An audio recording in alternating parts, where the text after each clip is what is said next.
A state of shock is not just what happens to us when something bad happens. It's what happens to us when we lose our narrative, when we lose our story, when we become disoriented. What keeps us oriented and alert and out of shock is our history. So a period of crisis like the one we're in is a very good time to think about history, to think about continuities, to think about roots. It's a good time to place ourselves in the longer human story of struggle.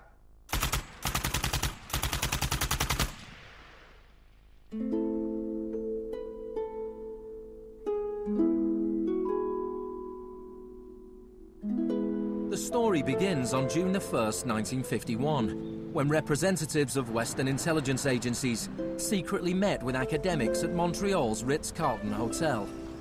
This meeting contributed to military-funded research into the effects of sensory deprivation at McGill University. Sensory deprivation really is a way of producing extreme monotony. It causes loss of critical capacity. The thinking is less clear. The subject complains that he can't even daydream. When you have college students that can't daydream, they're in a bad way. I began to think while we were doing our experiments that it's possible that something that involves physical discomfort or even pain might be more tolerable than simply the deprivation conditions that we studied. Hebb decided to stop work on the research. But I had no idea when I suggested that what a vicious weapon, potentially vicious weapon, this could be. These are the days and hours are the occasions. But experiments at McGill continued under the ambitious head of psychiatry, Dr. Ewan Cameron. What he did was much more than what we had done. We did our work strictly with the understanding that the subject could get up and walk out at any point he wished to, and some of them did. Cameron's patients were not so lucky. The Allen Memorial Institute, where he worked, began to resemble a macabre prison, where Cameron performed bizarre experiments on his psychiatric patients. Cameron wanted to de-pattern or wipe clean his patient's mind, so he could rebuild them from a blank slate. Janine Huard was a young mother of 4, suffering from postnatal depression. I used to shiver when they told me about, you're going to get a shock treatment tomorrow. I used to shiver. I was so scared of it.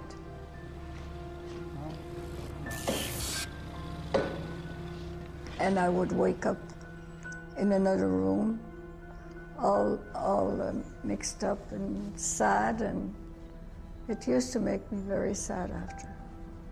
You're just like a zombie walking around. Cameron combined shock therapy with sleep therapy and the repeated playing of taped messages.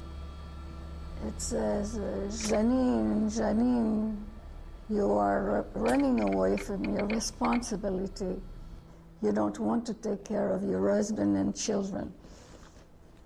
All the time, the same thing. It sounds like you were being interrogated. Yes, interrogation, but for what purpose? It wasn't long before the CIA put Cameron's research into practice. Many of his techniques appear in the agency's Kubark Counterintelligence Interrogation Manual. These words are from the manual. It's a fundamental hypothesis of this handbook that these techniques are in essence methods of inducing regression of the personality. There is an interval, which may be extremely brief, of suspended animation, a kind of psychological shock or paralysis.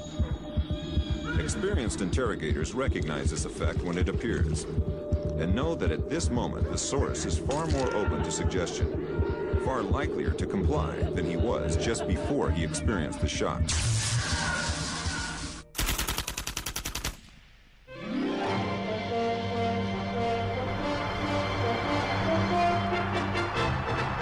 At the same time as Ewan Cameron was conducting his experiments in Montreal, an exponent of another kind of shock was working not so far away.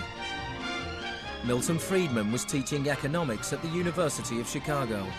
He believed economic shock therapy could encourage societies to accept a purer form of deregulated capitalism.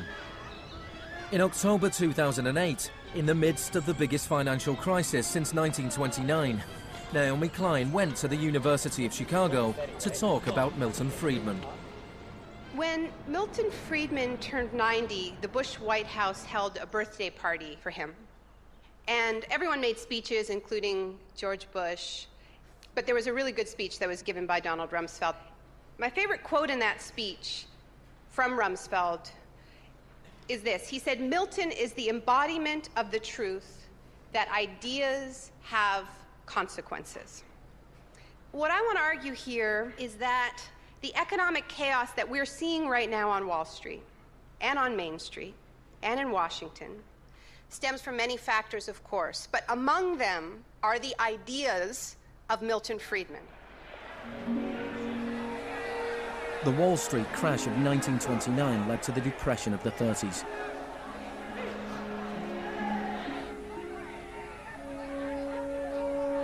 Central to Friedman's thesis was his opposition to the New Deal, announced by President Franklin Roosevelt in his inaugural speech. Our greatest primary task is to put people to work. This is no unsolvable problem if we face it wisely and courageously. Let me assert my firm belief that the only thing we have to fear is fear itself. Influenced by the economist John Maynard Keynes, Roosevelt started a program of public employment to get people back to work. Today, depression is a fading memory. Millions of men and women have found employment, and with it, confidence and hope. It wasn't that simple. The Depression lasted into World War II. But after the war, the Marshall Plan spread Keynes's model of government regulation and intervention to Europe.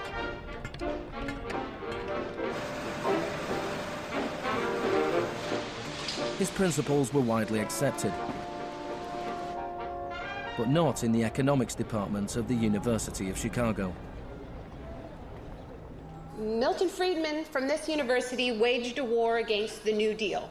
Friedman was a member of a group called the Mont Pelerin Society, led by the Austrian economist Friedrich von Hayek. They believed that if governments stopped providing services and stopped regulating markets, the economy would correct itself. In the 50s, they were seen as cranks, but over the last 30 years, their ideas have become the dominant economic doctrine. The thesis of the shock doctrine is that we've been sold a fairy tale about how these radical policies have swept the globe. That they haven't swept the globe on the backs of freedom and democracy, but they have needed shocks, they have needed crises, they have needed states of emergencies. Milton Friedman understood the utility of crisis.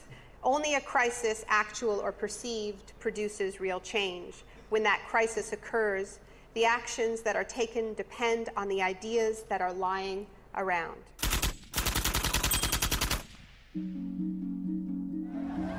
It was in Chile that Friedman's disciples first learned how to exploit a large-scale shock or crisis. Usually the official storytellers of neoliberalism, the official publicists, don't even mention Chile. They start the story with Thatcher and Reagan because it's much more flattering that way. In the 50s and 60s, Chile's progressive developmental policies were a beacon in the region. The government invested in health, education and industry. American corporations were worried their investments would suffer. In response, the US State Department began sponsoring students from Chile and the rest of South America to study free market economics with Milton Friedman. The University of Chicago had a joint arrangement with the Catholic University of Chile, under which a great many Chilean students came to the University of Chicago, were trained by us and received PhDs. These students went back and taught in Chile. The Catholic University Economics Department in Santiago became a little Chicago school.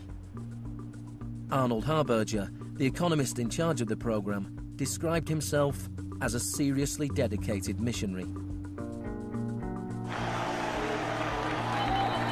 In 1970, Salvador Allende's Popular Unity government won the election on a platform of nationalization of large sectors of the economy. Chile's phone company was majority owned by the US corporation ITT. It spearheaded attempts to stop Allende becoming president. It had the support of Richard Nixon in the White House. I was not there, but I can tell you what we now know to be a fact. He ordered the CIA to prevent Allende from assuming the presidency. And indeed, they tried to get me to lean on the Chilean military right after Allende was elected. Despite the efforts of the CIA, Allende was sworn in as president.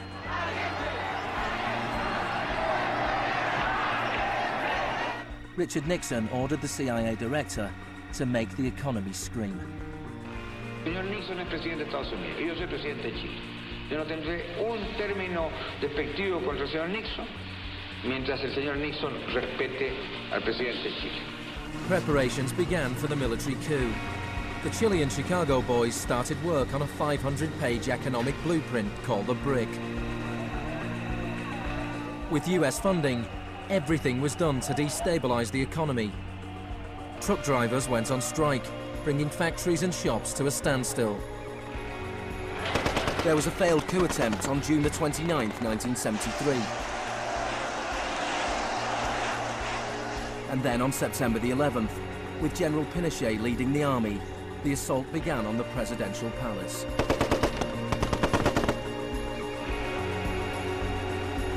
Chile had enjoyed 41 years of uninterrupted, peaceful democratic rule. Now it was being violently overthrown. Pinochet and his supporters described the coup as a war. It was certainly designed to look like one. It was a Chilean precursor to shock and awe.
Fuerzas Armadas y de Orden, solo bajo la inspiración patriótica de sacar al país del caos que en forma aguda lo estaba precipitando el gobierno marxista de Salvador Allende.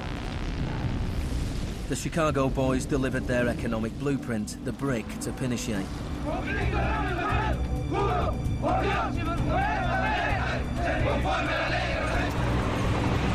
In the days that followed, more than 13,000 opponents were arrested and imprisoned.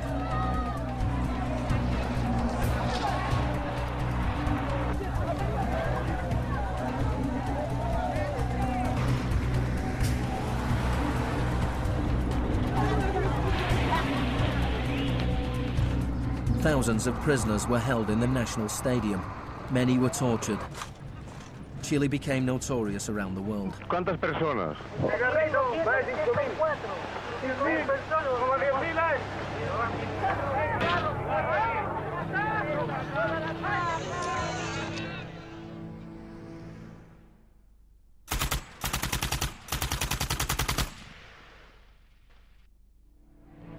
At the beginning of November, 5,000 prisoners were released.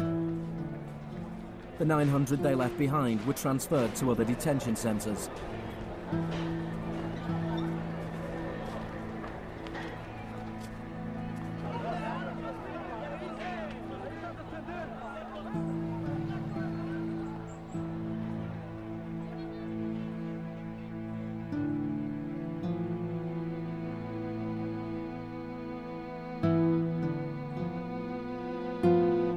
Less than a month later, FIFA allowed Chile to play a World Cup qualifier in the very same stadium.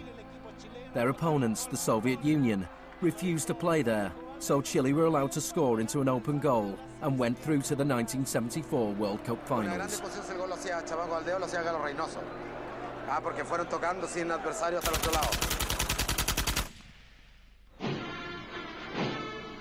With the population in shock, Pinochet imposed the policies recommended by the Chicago Boys. Removal of price controls, the sale of state companies, the removal of import barriers and cuts to government expenditure. Friedman later openly acknowledged the importance of the Chilean experiment. Here was the first case in which you had a movement toward communism, which was replaced by a movement toward free markets. It didn't work. A year later, inflation was 375% per year, the highest in the world. So in March 1975, Arnold Harberger and Milton Friedman flew into Santiago.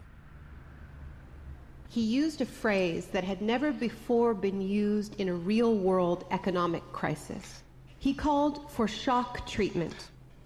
He said that he was like a doctor that was going to help a country that was suffering an epidemic, and he was simply prescribing the medicine. Friedman wrote that General Pinochet was sympathetically attracted to the idea of a shock treatment, but was clearly distressed at the temporary unemployment it might cause.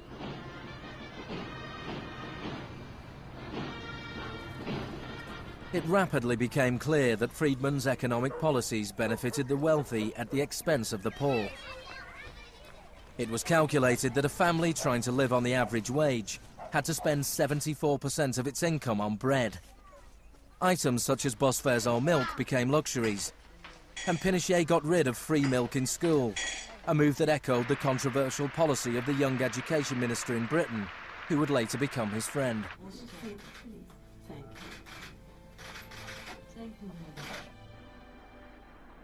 In order to enforce these economic policies, there had to be an enemy to fear. Tampoco creo yo que se haya triunfado totalmente sobre el marxismo. El marxismo es como un fantasma. Cuesta mucho tomarlo. Mejor dicho, no se puede tomar.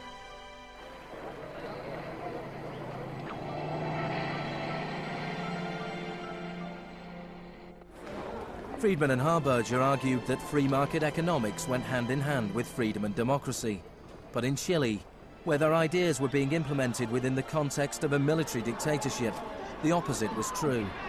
Many in Latin America saw a direct connection between the economic shocks that impoverished millions of people and the epidemic of torture inflicted on those who believed in a different kind of society. One of those was Orlando Letelier. Letelier had been Allende's ambassador in Washington. He spent a year in one of Pinochet's prisons before being exiled back to America. In 1976, Letelier wrote, "The economic plan has had to be enforced, and in the Chilean context, that could only be done by the killing of thousands, the establishment of concentration camps all over the country, and the jailing of more than 100,000 persons in 3 years."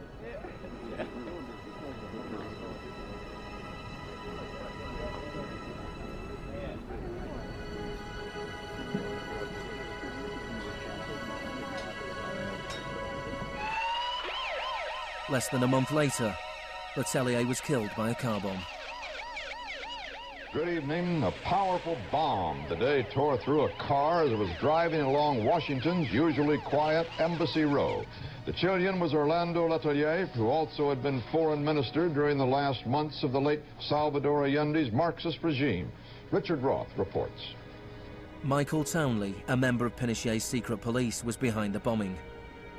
He'd entered the US on a false passport with the knowledge of the CIA.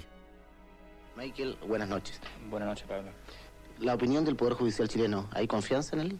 Mire, yo confío plenamente en la justicia chilena como patriota y luchador antimarxista y juntista por sobre todas las cosas.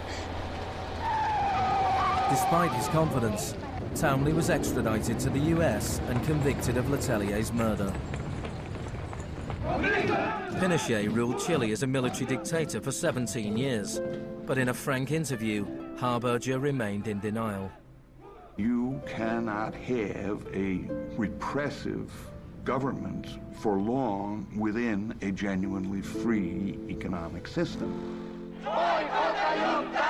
In the same year as Orlando Letelier's murder, Milton Friedman was awarded the Nobel Prize for Economics. You people have such a distorted idea of what went on. Let me tell you some facts. Number one, I was offered 2 honorary degrees by universities in Chile before I went down. I refused to take them because those universities were being supported in part by public funds, and I did not want to appear in any way to provide any support to the political system in Chile. I'm not a representative of Chile. I'm not an advisor to Chile. I have no commitments to the government of Chile.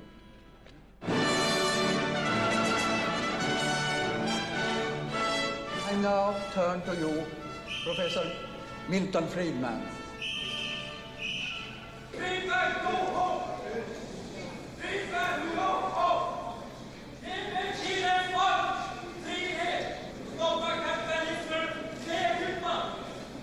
I am very sorry for this incident. It could have been worse.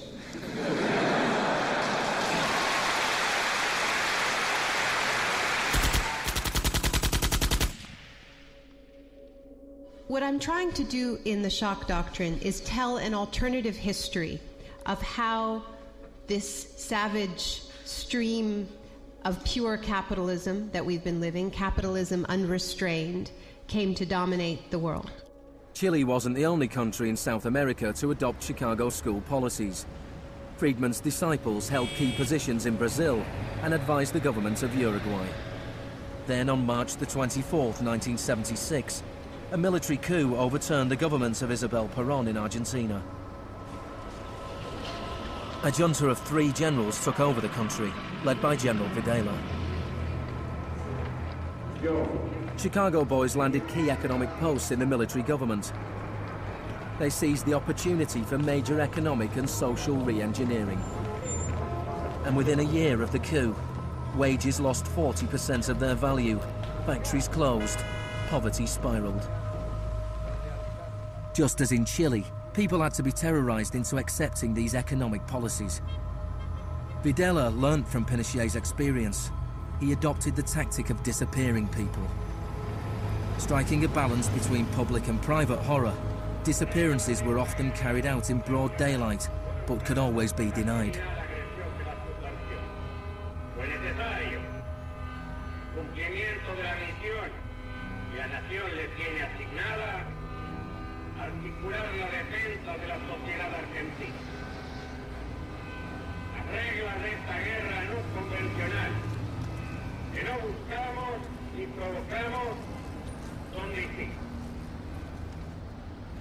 Many of the techniques used by the Chilean and Argentinian military had been learnt in the US-run School of the Americas. Torture techniques taught, from rape to derobing to torture with pointed objects, breaking of extremities, poking eyes out, branding. In Latin America, there are various regimes which at the moment are abusing human rights. Political murder, torture, deportations, imprisonment without trial, using the techniques they may have learned in this establishment. You may be right. If you can say that the skills which we've taught here have been applied, I can't deny that. The use of torture of a known enemy soldier to gain some kind of military advantage, I think is justifiable and smart. To go beyond that, to use torture techniques merely to intimidate people is completely wrong, unethical and immoral. But in Argentina and Chile, these techniques were not used just on soldiers or terrorists. They were used on students and union members. They were used on anyone who opposed the free market economic policies of the regime.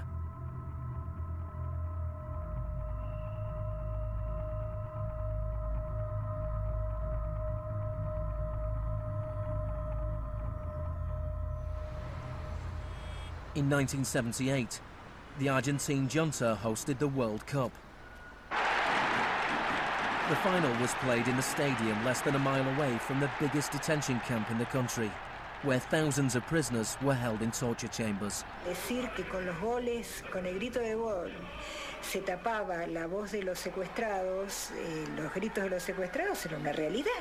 Organización extraordinaria, miles y miles de banderas, miles y miles de gargantas enronquecidas, 25 millones de argentinos que tienen un solo color, el celeste y blanco. El fútbol ha hecho el milagro del país, de este maíz maravilloso que nos siguen atacando aquellos que... And Argentina took their terror regime one step further than Chile. Among the disappeared were hundreds of pregnant women, women who were allowed to give birth before being murdered. De todas aquellas mujeres que estaban embarazadas, les permitieron tener a sus hijos para una vez que nacieran sacárselos. Y eso sucedió con 500. Yo soy uno de esos 500. Those children, many of whom were raised by families connected to the military, were a powerful reminder of the junta's project to re-engineer an entire society.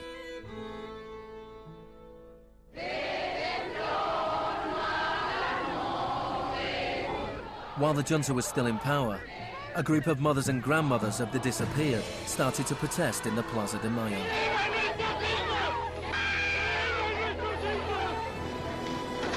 They turned detective, searching for the disappeared children. After the junta collapsed, some were found and reunited with their families. Occasionally they found remains. Mostly they found nothing. General Videla was found guilty of murder, kidnapping and torture.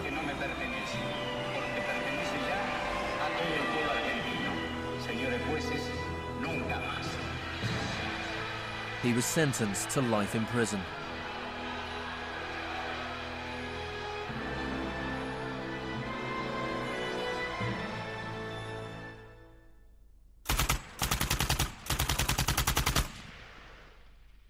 Early experiments in Latin America presented Friedman and his cohorts with a serious ideological problem. Friedman had promised that these policies would not just make the elites richer, but that they would create the freest possible societies, that this was a war against tyranny, that capitalism and freedom went hand in hand. Yet here we see that in the 70s, the only countries putting these ideas into practice were military dictatorships. Nixon had fully supported imposing these types of brutal free market policies in South American dictatorships. But when it came to domestic economic policy in the United States, where Nixon had to worry about getting reelected, it was a very, very different story.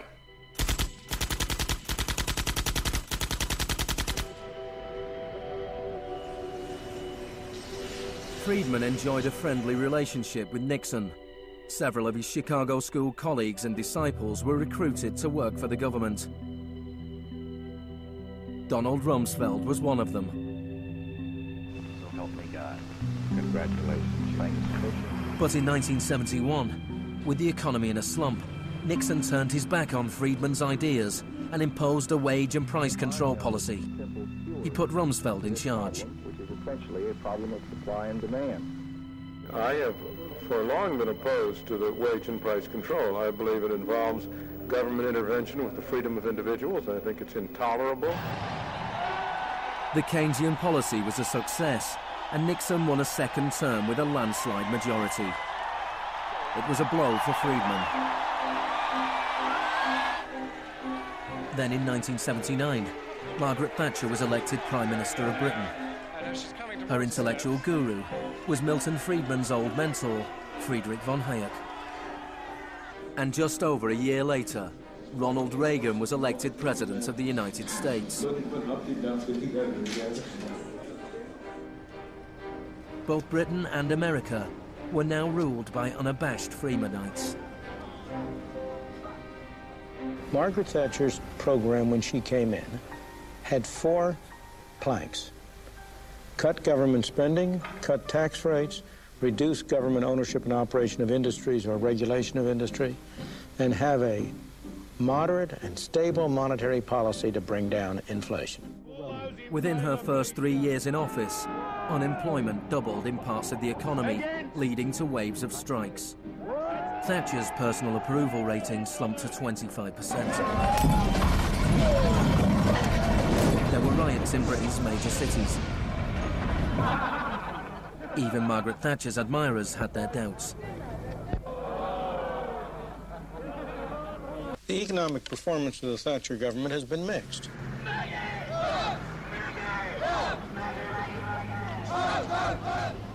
To those waiting with bated breath for that favorite media catchphrase, the U-turn, I have only one thing to say.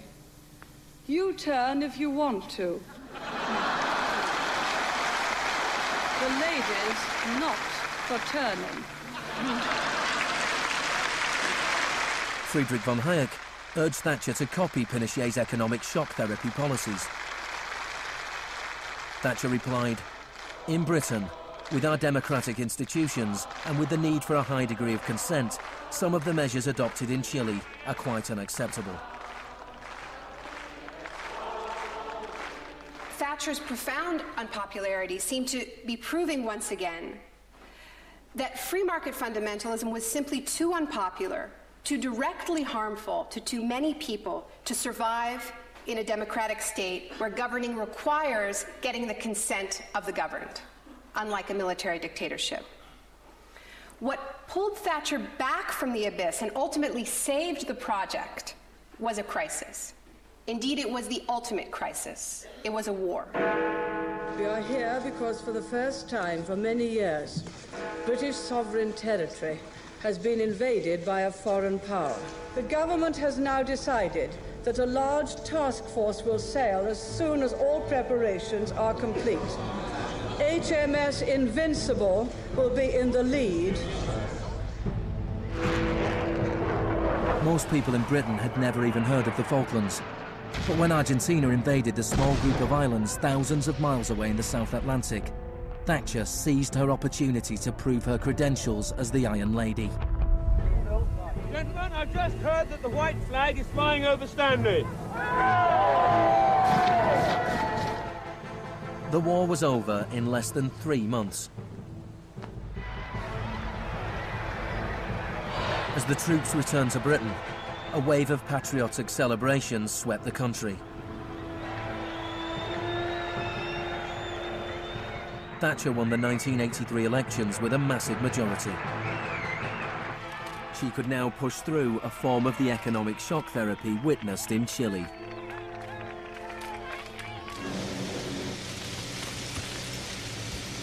The most powerful union in Britain was the National Union of Mine Workers.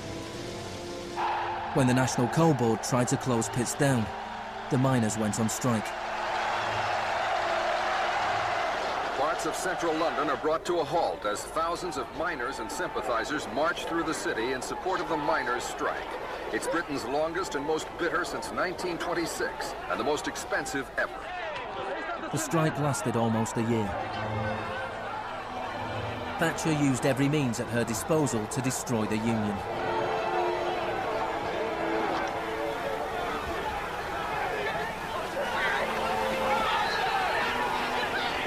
Eventually, the miners were defeated. Thatcher used this victory to bring the Chicago School Revolution to Britain. A series of glossy commercials promoted a massive program of privatizations. Thatcher sold off the steel industry, water, electricity, gas, telephones, airlines, oil. Public housing was sold off. Council services put out to tender. In 1986, financial and banking services were deregulated. It was called the Big Bang. No one here tonight needs reminding that the Big Bang is only a beginning. In Britain, before Thatcher, a CEO earned 10 times as much as the average worker. By 2007, they earned more than 100 times as much.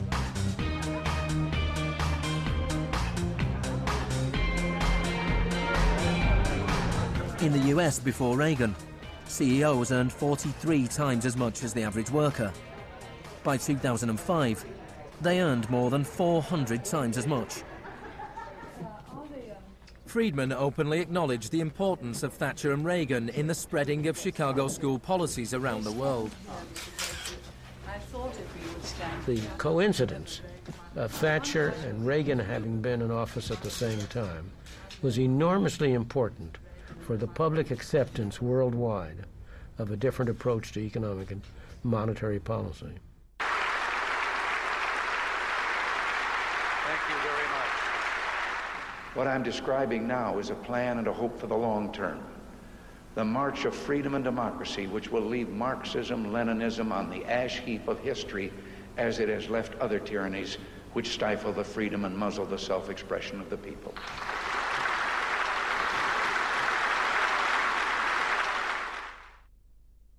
Now, we all know the fairy tale about the fall of communism, that the West under Reagan and Thatcher looked so prosperous to the people of the former communist bloc that they themselves demanded radical free market policies. Now, this really is a fairy tale. It is true that people who had been living under authoritarian communism genuinely wanted democracy. And it's also true that people wanted to be able to go out and buy blue jeans and have Big Macs. That is true. But that does not mean that they wanted the kind of Wild West capitalism of oligarchs gone mad and no social protections that so many Eastern Bloc countries actually ended up with and suffer under to this day. Thatcher had done everything she could to break the power of the unions in Britain. But in 1988, she went to Poland to show her support for the workers' union Solidarity. How do you see the process from where you are now to where you want to be? Strikes in Poland led to Solidarity being allowed to contest a general election in June 1989. This triggered a wave of demonstrations throughout Eastern Europe.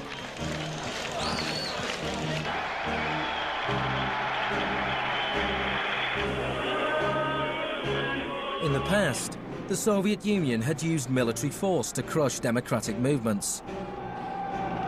But the Soviet Union had a new type of leader, Mikhail Gorbachev, who was committed to glasnost and perestroika. He talked about a third way, a gradual transition to Scandinavian-style social democracy, something between free market capitalism and communism. Gorbachev charmed the public and politicians of the West.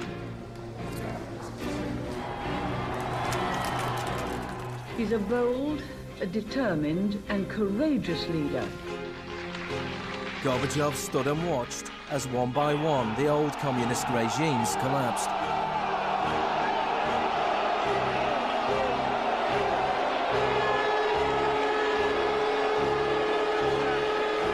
At the end of the year, the most famous symbol of the division of Europe came tumbling down.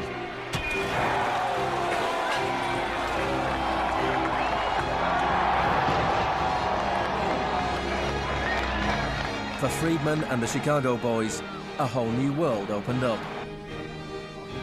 In the Soviet Union, Gorbachev was hoping to gradually reform the Russian economy. In 1991, Gorbachev was invited to the G7 summit in London. He was hoping for financial support for his gradual economic reforms. Instead, he was told that unless he embraced radical shock therapy, there would be no aid at all. Thank you, Mr. President. That's not a little close. The next month, there was a coup attempt against him. A group of Communist Party hardliners placed Gorbachev under house arrest in his holiday home in the Crimea. Tanks surrounded the White House, the Russian parliament.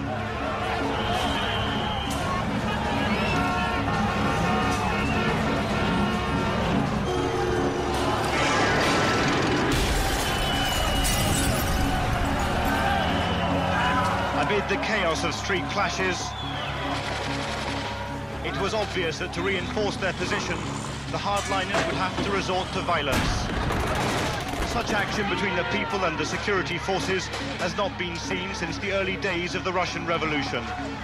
By dawn this morning, amid a sea of debris, it was becoming clear that the coup was disintegrating. The Russian parliament building was unscathed, the military had not made their move. Inside, Boris Yeltsin was more powerful than ever.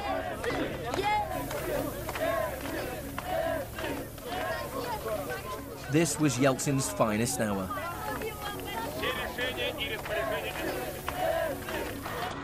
Gorbachev was released and he returned to Moscow, but he had lost much of his power.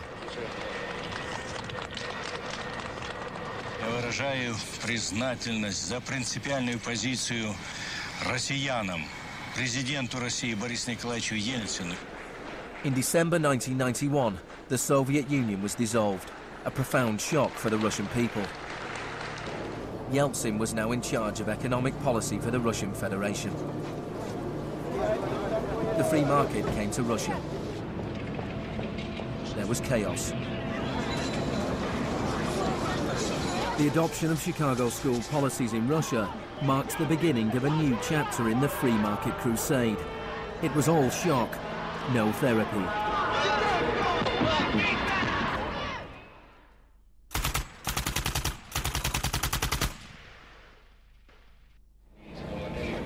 Despite the public efforts to promote popular capitalism, the reality was a small handful of businessmen made vast fortunes. State industries were sold off at bargain basement prices. The Russian press dubbed Yeltsin's advisors the Chicago Boys.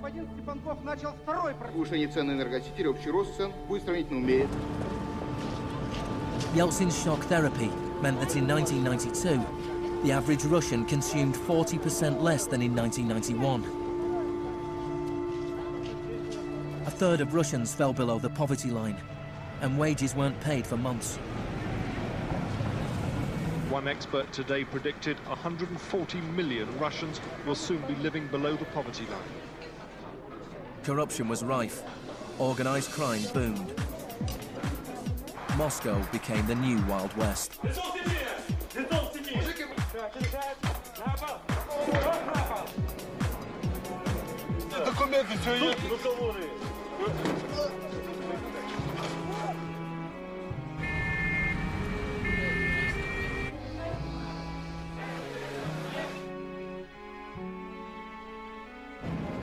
The majority of Russians opposed the Chicago Boys' radical vision for their country. In March 1993, Parliament made a crucial decision. It voted to repeal the special powers it had given to Yeltsin. Yeltsin declared a state of emergency.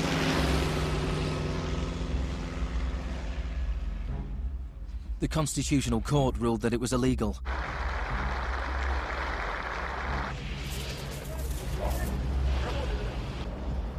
On September 21st, Yeltsin took the Pinochet option and dissolved Parliament. Сегодняшнего дня прерывается осуществление законодательной, распорядительной и контрольной функций съезда народных депутатов. The West threw its weight behind Yeltsin. We feel that Boris Yeltsin is the best hope for democracy in Russia. 2 days later, Parliament voted to impeach Yeltsin by 636 votes to 2. Thousands of supporters of the Parliament gathered outside the White House and marched on the television station.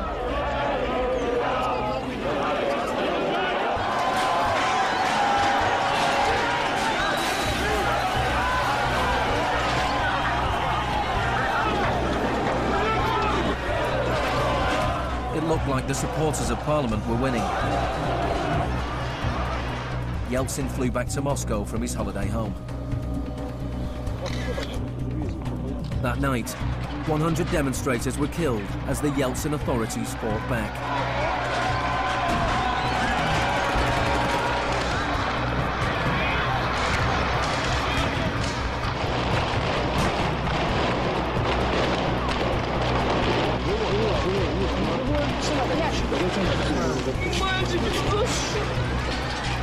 On the 4th of October, he ordered troops to storm the White House, shelling the very building he had defended 2 years earlier.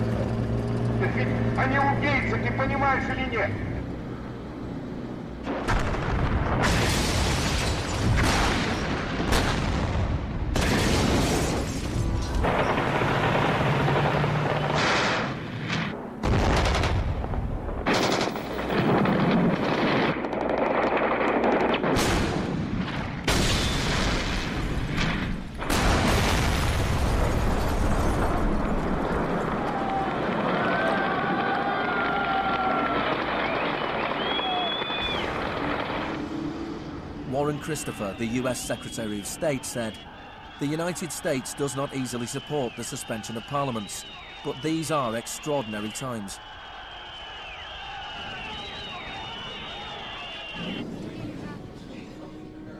Yeltsin now had absolute power. With the advice of his Chicago boys, he ruled through a form of crony capitalism. Even more state industries were sold off, creating a new class of billionaire businessmen with huge political influence, the oligarchs. By 1998, 80% of Russian farms were bankrupt and 70,000 state factories were closed. In 8 years, the number of people living in poverty increased by 72 million. Meanwhile, Moscow would go on to have more billionaires than any other city in the world.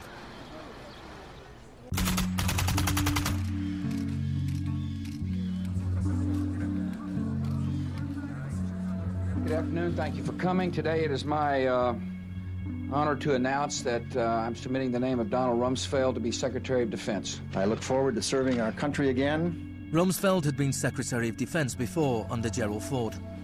Then, the enemy we were supposed to fear was the Soviet Union. I'm not saying with certainty that the Russians are coming. I'm saying the trends are here. I'm not saying the Russians are 10 feet tall. I'm saying they used to be 5'3". They're now 9.5, and they're growing. Now there was a new enemy closer to home. On September the 10th, 2001, Rumsfeld made a speech laying out his plans to privatize much of the US military. Milton Friedman would have been proud. He said, "The topic today is an adversary that poses a serious threat to the security of the United States of America. This adversary is one of the world's last bastions of central planning. It governs by dictating 5-year plans. Perhaps this adversary sounds like the former Soviet Union, but that enemy is gone. This adversary is closer to home. It's the Pentagon bureaucracy. Today, we declare war on bureaucracy." The next day, American Airlines Flight 77 crashed into the Pentagon, killing 184 people.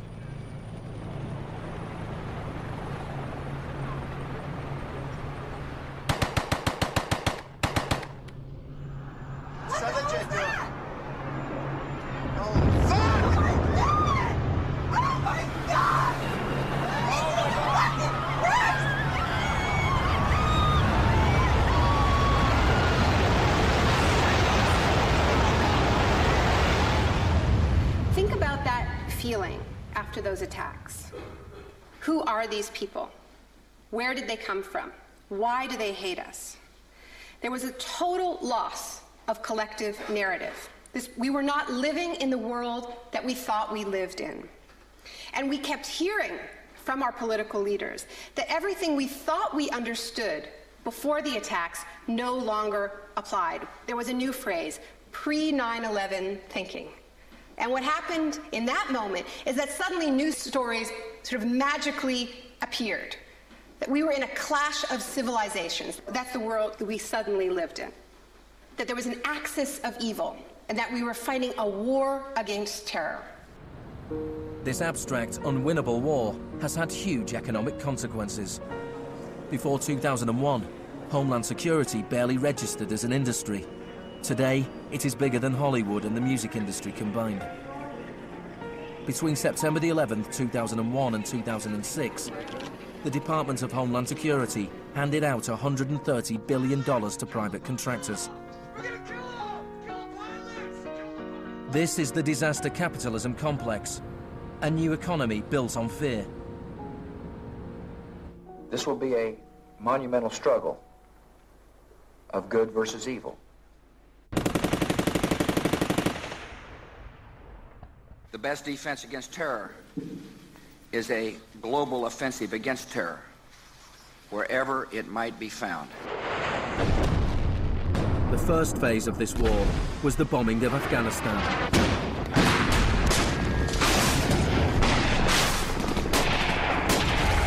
The Taliban government was quickly overthrown. The aftermath of the war was more complicated. Our fight against terrorism began in Afghanistan, but it will not end there. We're primarily looking at detainees that we can use. We're collecting intelligence.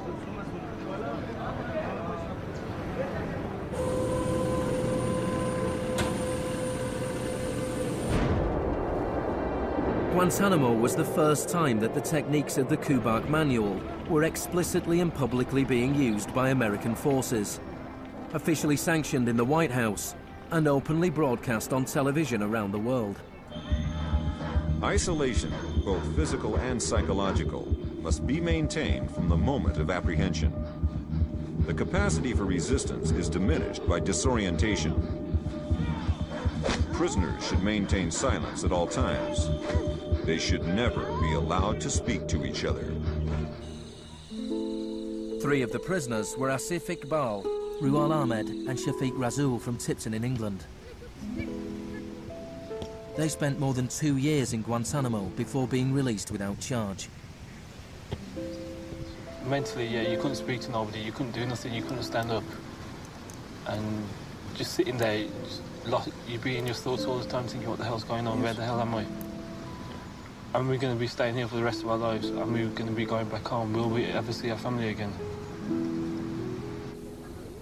Of the 779 prisoners that have been held in Guantanamo Bay, only 3 have ever been convicted of any offence.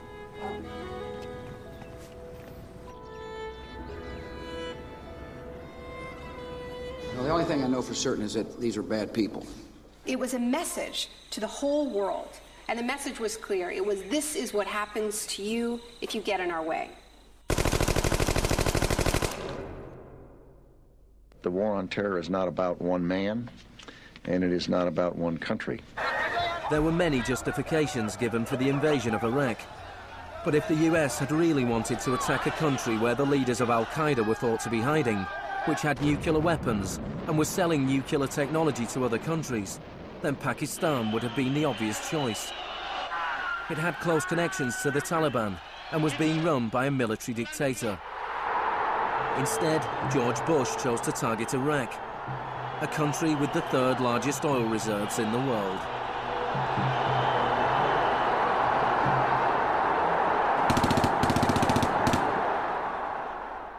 Now, about the Defense Department's war plan. It is not like that for the Gulf War. It's more along the lines of the Panama invasion of 1989. CBS News has been told it would start on what's called A-Day. A as in airstrikes. Airstrikes so devastating, they would leave Saddam's soldiers unable or unwilling to fight. The idea is to rain down the thunder so hard as to create, quote, shock and awe. If the Pentagon sticks to its current war plan, one day in March, the Air Force and Navy will launch between 300 and 400 cruise missiles at targets in Iraq. More than were launched during the entire 40 days of the first Gulf War. The sheer size of this has never been seen before, never been contemplated before. Harlan Ullman is one of the authors of the shock and awe concept, which relies on large numbers of precision-guided weapons. So that you have this simultaneous effect, rather like the nuclear weapons at Hiroshima, not taking days or weeks, but in minutes.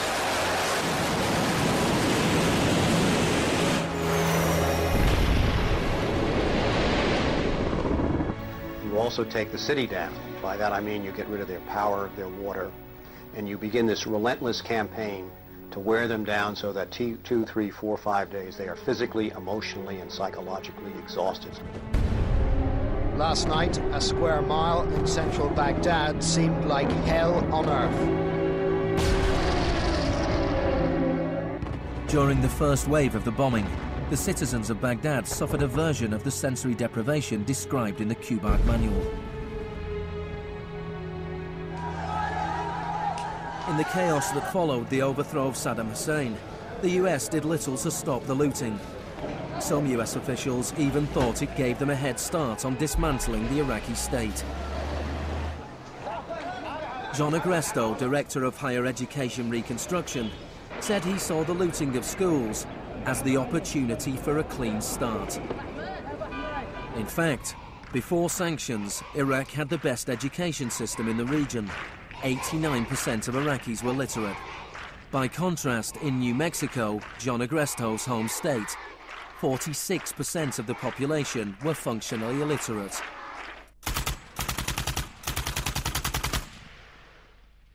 In Iraq, you had three distinct forms of shock that were all working together and reinforcing each other. You had the shock of the war, which was immediately followed by economic shock therapy imposed under Paul Bremer. And as resistance to that economic transformation, that very rapid economic shock grew, you had the shock of enforcement, including torture. Three different kinds of shock.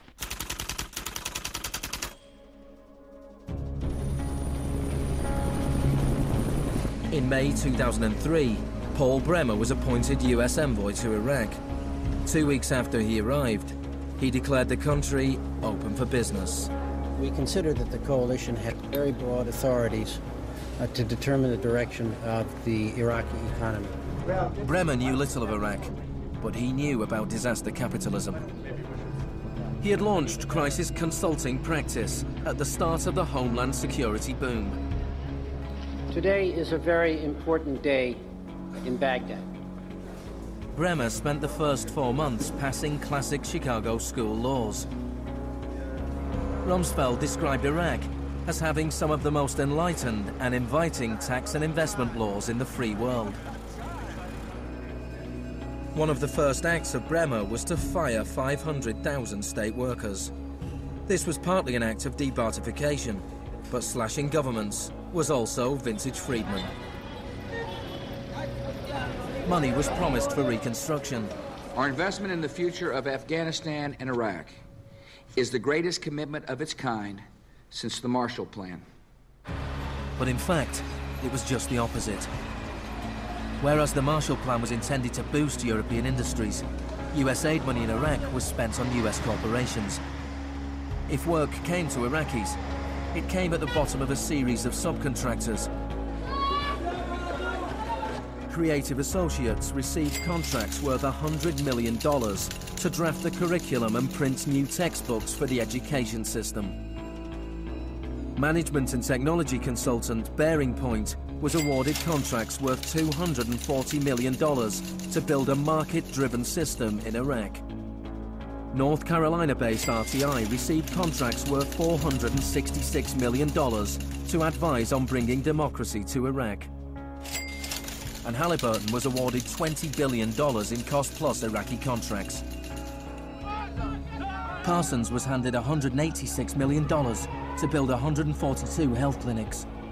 Only 6 were ever completed. And basic electricity and water supplies hardly improved, despite billions being spent in the first 4 years. We're going to succeed here, and when we succeed here, we will have done something important, not just for 25 million Iraqis. We will have done something that serves Western interests in this whole region.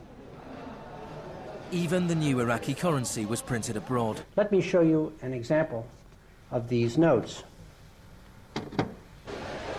The US even paid private contractors to monitor the work of the private contractors who won contracts.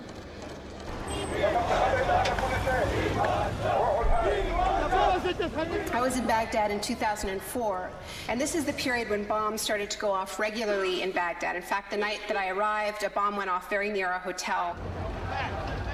But what was really striking to me in this period was that despite the violence and despite the chaos, the next day, Iraqis were out in the streets protesting. 19 killed and 100 injured in Najaf.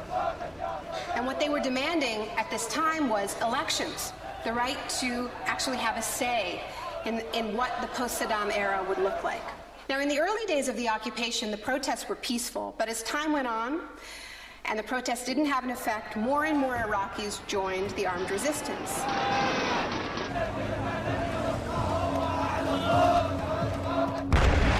violence spun out of control.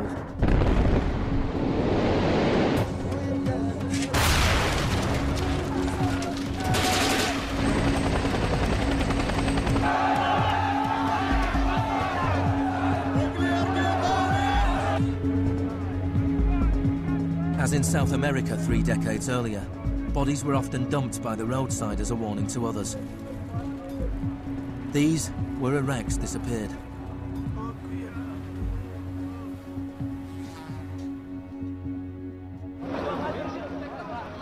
Extremely aggressive measures were needed to suppress the opposition.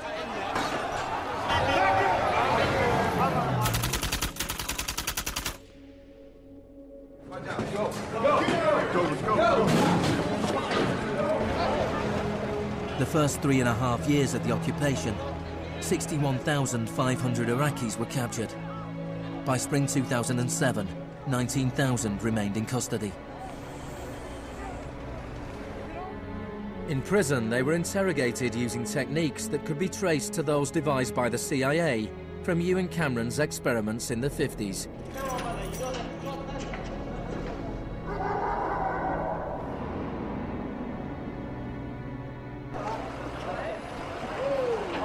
According to the Red Cross, US military officials admitted that between 70 and 90% of arrests in Iraq were mistakes.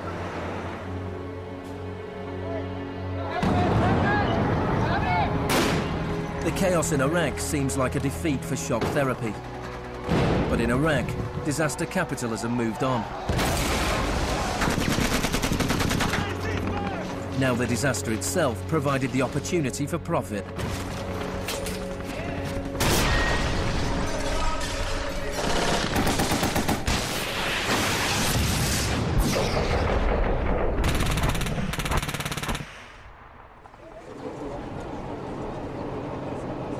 US military spending has almost doubled since 2001, nearing $700 billion per year. As long ago as 1961, President Eisenhower, not a noted liberal, warned of the danger of a too powerful military. Now, this conjunction of an immense military establishment and a large arms industry is new in the American experience. We must guard against the acquisition of unwarranted influence, whether sought or unsought, by the military-industrial complex. We must never let the weight of this combination endanger our liberties or democratic processes. The war in Iraq is the most privatized war in modern history. The Green Zone in Baghdad is an extreme version of what is happening around the world. A privatized, secure world protected from the chaos outside.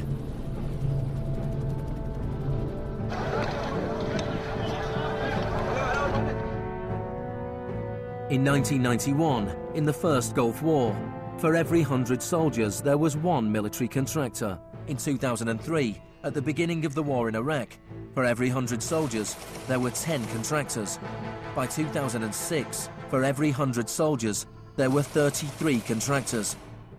A year later, for every 100 soldiers, there were 70 contractors. By July 2007, there were more contractors than soldiers in Iraq. This was going beyond what even Milton Friedman had dared to hope. The only things I would not denationalize are the armed forces, the courts, and some of your roads and highways. One of the most high-profile contractors was Blackwater USA. During the April 2004 uprising in Najaf, Blackwater assumed command over US Marines. Dozens of Iraqis were killed during the operation. The US had indemnified the private contractors against any Iraqi laws, so they were operating in a law-free bubble, a little like Guantanamo. I asked your Secretary of Defense a couple months ago what law governs their actions.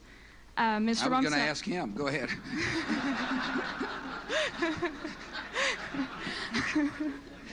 Help. Well, I was hoping...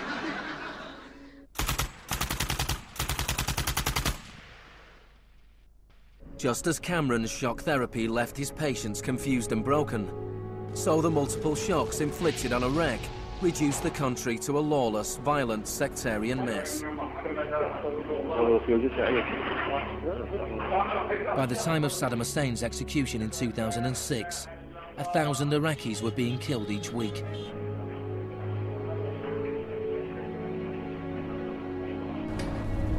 By April 2007, the United Nations High Commission for Refugees estimated 4 million people had had to leave their homes. Hundreds of thousands of Iraqis had died. I think the historians will write very clearly that we did a great and noble thing here.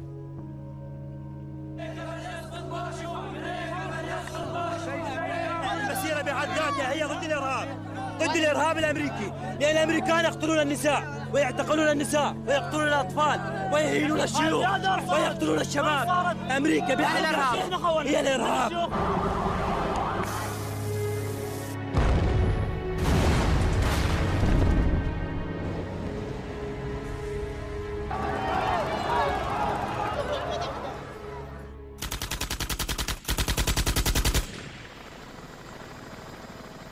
When Hurricane Katrina hit New Orleans in August 2005, the world was shocked to witness a sort of disaster apartheid. The economically secure drove out of town, while tens of thousands of the vulnerable were stranded with little or no help from the state. I went to New Orleans while the city was still underwater. And what I saw was that what I had witnessed in Iraq was repeating, not in the aftermath of a war, but in the aftermath of a tremendous natural disaster. Milton Friedman died in 2006. His very last piece of public policy recommendation was an op-ed he wrote for the Wall Street Journal 3 months after Katrina. He said, most New Orleans schools are in ruins, as are the homes of children who have attended them. The children are now scattered all over the country. This is a tragedy. It is also an opportunity to radically reform the education system. He was advocating the wholesale privatization of the school system of this city. It was his sort of swan song.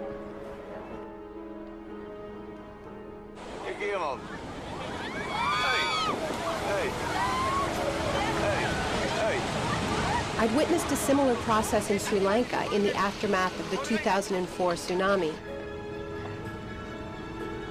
People who lived on the beaches for generations were prevented from returning so that the land could be privatized and sold off to luxury hotels.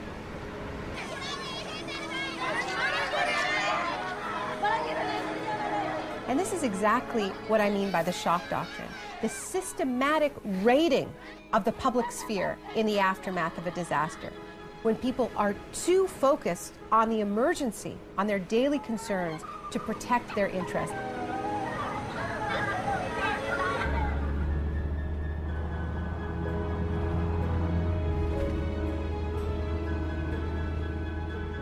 Maybe the first act of resistance is to refuse to allow our collective memory to be wiped. In 2008, Naomi Klein visited Villa Grimaldi with Isabel Morel, the widow of Orlando Letelier.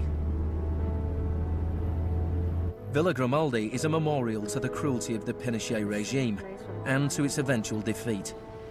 Villa Grimaldi fue el principal centro de tortura mientras se buscaba implementar la política de shock económico. Esta es la que tú señalas en el libro como las casas de uno por uno donde estaban los detenidos en Villa Grimaldi. It's not that I loved Pinochet, but I think that he was our teacher in many things. We learned about evil.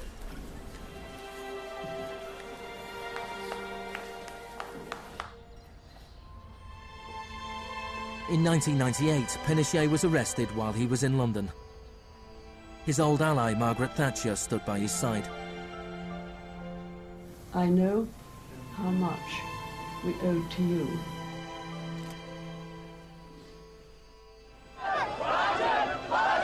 It took 30 years for the economic experiment originally test-driven by Pinochet to make its way around the globe to Iraq. But the similarities between past and present are startling. Between Pinochet's concentration camps ambushes Guantanamo detention center. Between the disappeared in Chile and those in Iraq. Between the experiments of Ewan Cameron and the torture meted out on the prisoners of Abu Ghraib. These are the days and hours. He erased all the past. That's why he gave electroshocks. All the past from the patient, and he would implant some new ideas. But Janine resisted. In 1988, the CIA agreed to pay compensation to Janine and other victims of Ewan Cameron's experiments. Janine, are you proud that they tried to break you and that you have fought so hard and won? In a way I am. In a way I am. Because I must have some willpower seeds in me. It is very, very hard to fight a government. People would tell me, Janine, you don't fight a government. What's the matter with you? They're too big. But I had faith that we would win.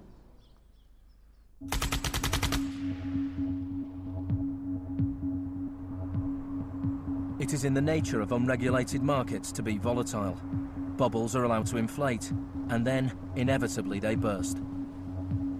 Since the deregulation of the Big Bang in the 80s, there have been a number of market shocks. In 1987, there was Black Monday.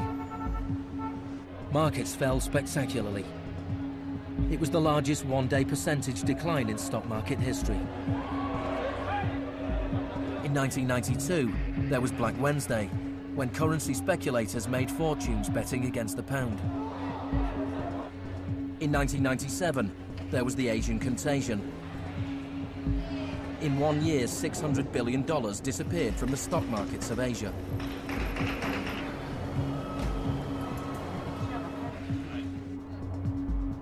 And then, in September 2008, the financial markets imploded. The market is not functioning properly. There has been a widespread loss of confidence.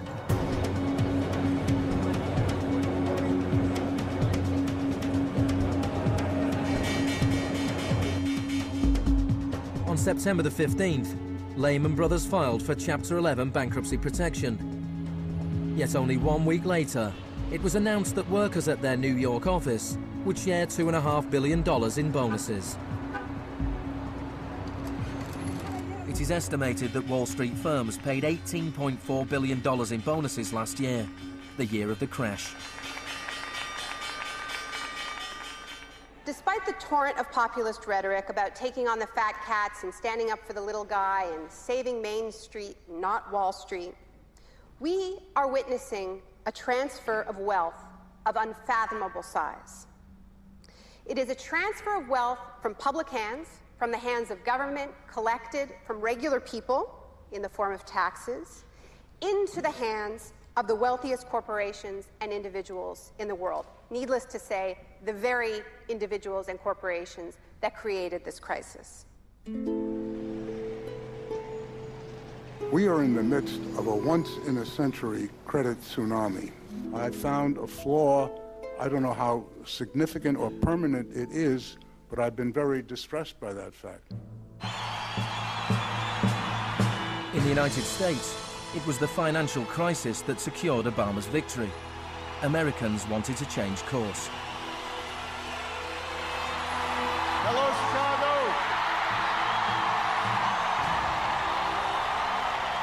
This crisis is clearly understood by almost everyone as being the direct result of this particular ideology of deregulation and privatization. The scale of the crisis offers the hope of change. The shock doctrine as a strategy relies on us not knowing about it for it to work. And what I find most hopeful about the current economic crisis is that this tactic is getting tired, because that element of surprise is no longer there. We're on to them, and it's not working. We're becoming shock resistant.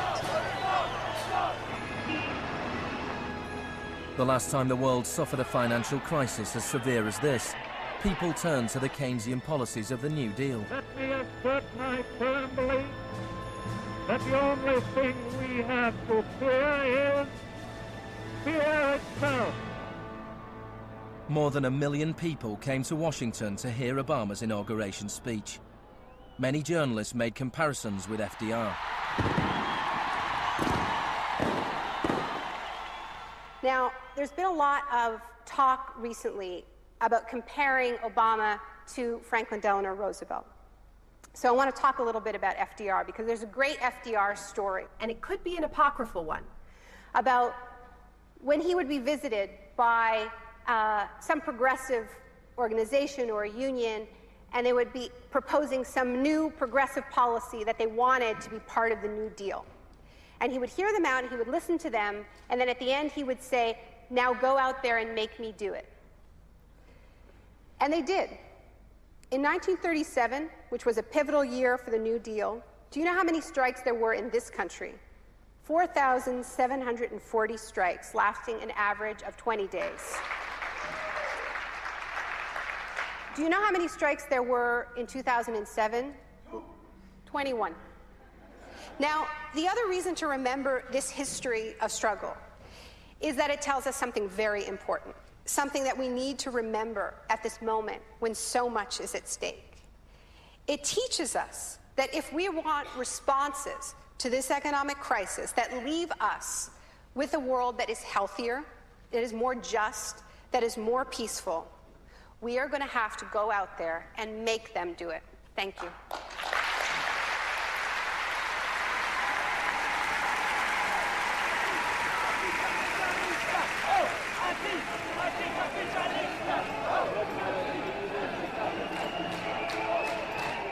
Next week's exclusive new true story is Nursery University, more for Tuesday night at 10.